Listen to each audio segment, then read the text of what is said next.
What's going on, everyone? You are welcome to this incredible tutorial. Today we are going to build a simple app using JavaScript only. Our app is going to be a contact list app where we can add new contact, we can delete an existing contact, and we can modify an existing contact. We are not going to create any user interface. We are just going to do purely JavaScript development here. So we will not be needing anything fancy, only a web browser, and in this case I will recommend the Firefox Developer Edition browser. So with my Google Chrome opened, I will type here Firefox Developer Edition like this and enter. So I will select the first link. If I remember, I'll put the link in the description below. So I will click to open the link and then click here to download. Once the download is complete, you can install and then begin. The installation is as simple as installing any other Windows application. So I'll leave you to wait to install it. But before you go and come back to continue with the lesson, please subscribe to my channel for more content. I'll meet you on the other side of the console. Okay guys, so I hope the installation went smoothly. Now let's open our Firefox Developer Edition browser and locate the console where we'll be typing our codes. So I'll move my cursor to this icon, menu icon, and click to open. Once the options are opened, I will move to more tools and select it. Then I will navigate to the web developer tools and click to open it. Probably you are seeing something that looks like mine. If you are not seeing something that looks like mine, perhaps yours is down or at the left. So we are not going to work in this. We will just click on these three horizontal dots and then we select separate window. So as you select the separate window, it will open the console on a separate window so that we can work on a full screen console. And for the sake of what we are going to do, we will split the screen into two so that we can have a portion where we'll be typing our codes and another portion where we'll be seeing our feedback. So I'll move my cursor to this icon here and click it. Once I click it, it will split my console into two, having here where I'll be writing my code and here where I'll be receiving my feedback. Now this part of the console is also adjustable, so I can adjust it anyhow I want. So go ahead and then adjust yours to suit your need, and let's begin with our coding. Please like this video if you are enjoying it so far, and subscribe to my channel if you haven't already, because there are more incredible content coming up. Now let's begin. So I will begin by creating an array where I will be saving all the contacts. So I will create the empty array and call it contact list like this, and assign it to an empty array and run. So after I run, if you are not aware, anytime you are done with something at the place where we type our code, it is always advisable to clear it and do something else to avoid unnecessary errors. So I will clear this and then call my contact list like this and run. And once I run, I will obtain my empty array here. That's exactly how I want it to be. So I will first of all create a function that will add a new contact to what we have already. So I will create my function using my function keyword, and I'll call this function add contact like this and bring my parentheses. Now in this function, we will be taking the username and then the email address of the user. This is the contact information that we are going to store. So I'll pass them as parameters, and when I am calling or invoking the function, I will add the real data as my argument. So I'll call the name and then the email like this as my parameters. Then, as you well know, I will bring my curly bracket where I will be typing my block of code. Now the first that I'm going to do is to create a new contact.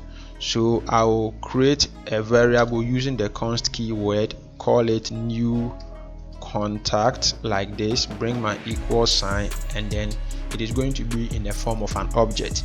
So I will have my name, that is the key, and it will take the name which will be passed as an argument when we are invoking the function.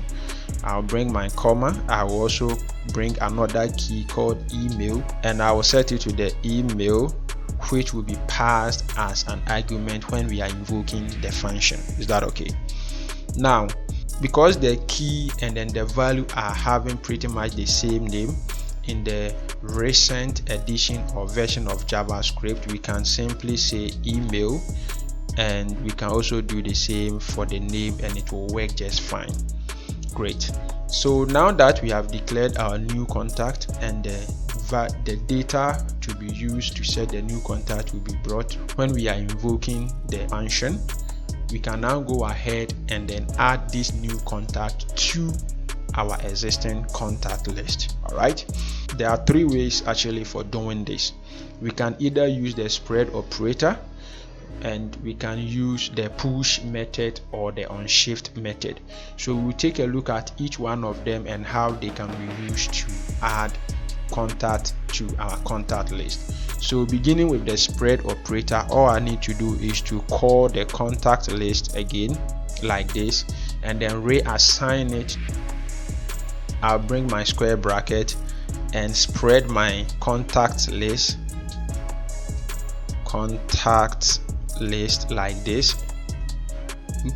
Contact list like this. Make sure the spellings is correct, and then I will add my new contact to it. So new contact like this. All right, great. So if I call this function add contact like this, and the name argument, let's say it is John Snow like this, and then the email I say John Snow at hbo.got like this, and then run. Now the function has been declared and it has been invoked as well. So I will clear everything from here and then call my contact list, which was empty, to see whether the new contact has been added to our contact list array. So let's do this. Contact list like this and run, and as you can see we have one item in it, and when we click this arrow to expand, we will see John Snow email John Snow at hbo.got like that. Great. Now we'll try the next method of adding a new contact to our contact list. So I'll copy the whole of this and then bring it to our editor, and then clear this line. I'll clear everything and I'll say contact list dot push into bracket, then I'll bring my new contact like this. So this time around we already have John Snow in it, so I will say Sansa stack like this, and I will say Sansa at hbo.got and run. Okay, so if I clear everything and then call my contact list again and run, you will see that I now have two items in my array. So if I expand, I'll have John Snow and Sansa stack. Now let's take a look at the final way of adding a new item to our contact list array. So I'll copy this one and paste it back here, and I will clear the whole of this line and then say contact list dot unshift. Remember the unshift method, and then say new contact like this. So this time around I'm going to add Tyrion Lannister and then say Little Lion at hbo.got and run. So if I call my contact list again and run, I now have three items in the contact list array, and when I expand, I'll have Tyrion Lannister as first, Jon Snow as second, and Sansa Stark as third. The difference between the unshift method and then the push method is that we use the push method to add a new element as the last element of an array, and we use the unshift method to add element as the first element of an array. So that is what just happened. So we use the push method to add stack as the last element of the array, and we use the unshift method to add Tyrion Lannister as the first element of the array.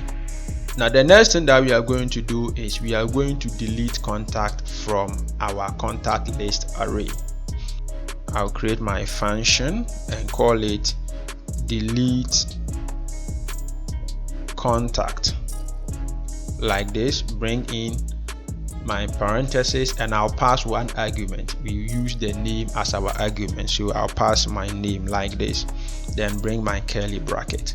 Now what we are going to do is that we are going to delete any contact list that has the name as the one we pass as argument when invoking the function. So what I'll do is that I'll call the contact list like this, and then reassign it to the contact list dot, I'll use the filter method like this. Bring my arrow, I will say contact dot name. Don't forget the contact list is an array of objects, and we can use the dot notation to access each element of an array and then even the sub element of the element in the array. So I'll say contact.name, it shouldn't be equal to the name, the one that we pass as our argument. So what we are going to do here is very simple. Whenever we call the delete contact, the JavaScript method called filter will look through all the elements in the contact list, and the one that matches the name that we have passed will not show, right? So let's call our delete contact and pass Jon Snow to it. So Jon Snow like this, and then run. So if I call contact list again and run, as you can see, we now have two elements in the contact list array, and when I click to expand, Jon Snow is nowhere to be found because Jon Snow has been deleted from the array. Great. Now the next thing that we are going to do is that we are going to modify the element of the array. So we are going to change something about the element that we have. So this is what we are going to do. We will create a function and call it modify contact like this, and we will take a parameter called name and bring our bracket. We are going to find an element that matches the name and we are going to modify it. So first of all, we will use the filter method to filter the array, then we'll use the find method to find what we want to change or modify, then after that we spread the two together. So let's do that.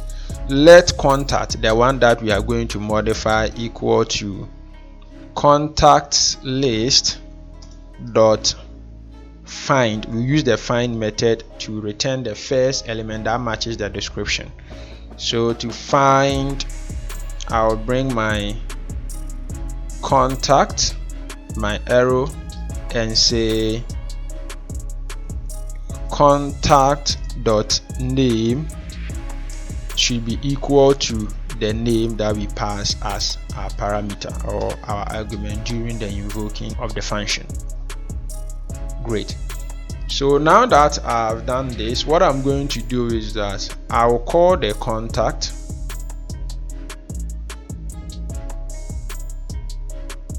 and then reassign it to the contact, and then I will change the name to new value. So what this means is that we need to also pass the new value as a parameter here like this, right? Great. Then afterwards I'm going to say let remaining contact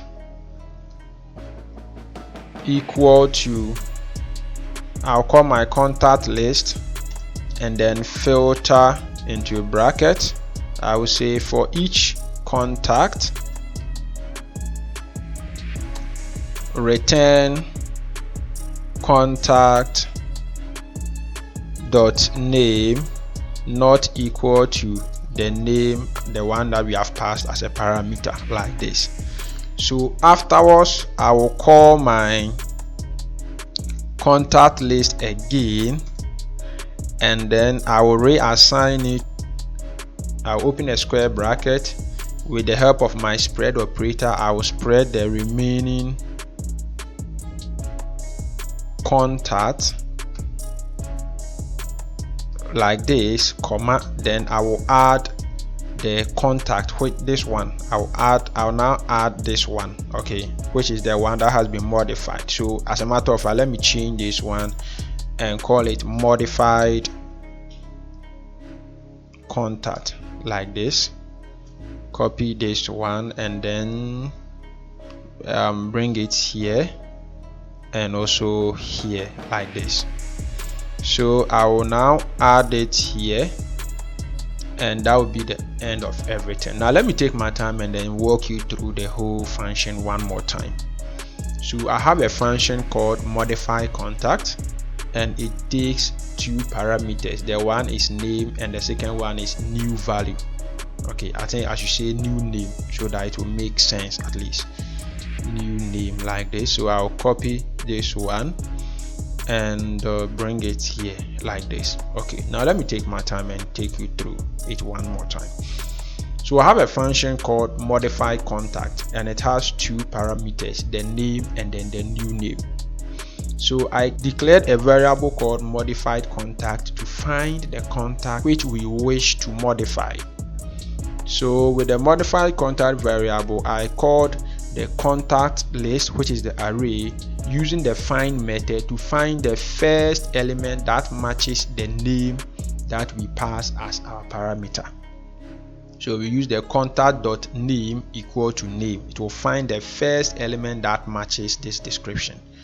Then afterwards, I will now reassign the modified contact and then change the name. Okay, we change the name. So using the spread operator, I will spread the entire object that was found using the find method, and then I will change the name to the new name value, right? Then I will also find the remaining contact on the contact list.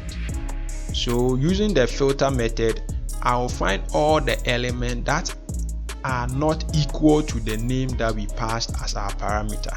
Then afterwards, I will call the contact list again and then spread the remaining contact and then add the new object of modified contact to it. Is that okay? So now let me run this. Great. So I can now call modify contact into bracket. Don't forget, we are taking two parameters. The first parameter will be the name, which will help us to find the element we wish to modify. Then the second one will be the name that will replace the old name. So let me go back to my array and see. Okay, so I have Tyrion Lannister and Sansa Stark. So let me change Sansa Stark and bring it here like this. So that's the name that we wish to, the contact that we wish to change. The contact should have the name Sansa Stark, and then the second argument, which is the new name that we wish to give, let's say little bird, like this. So if I run this code like this, everything is all right. So I'll just clear this and then call my contact list again. I still have two objects or elements in this array, and when I click to open, you see that Sansa stack has been changed to little bird. So this is how we modify an element in an array. Okay guys, I want to thank you so much for sticking with me to the very end of the lesson. I hope you learned a thing or two. Feel free to comment any challenge you face and I will help you if I see it. Like this video if you learned a thing or two and subscribe if you haven't already. I'll see you next time with another lesson. We will develop this one we will create a UI and then incorporate this lesson into it, and I do hope to see you in that lesson. Until we meet again, peace out.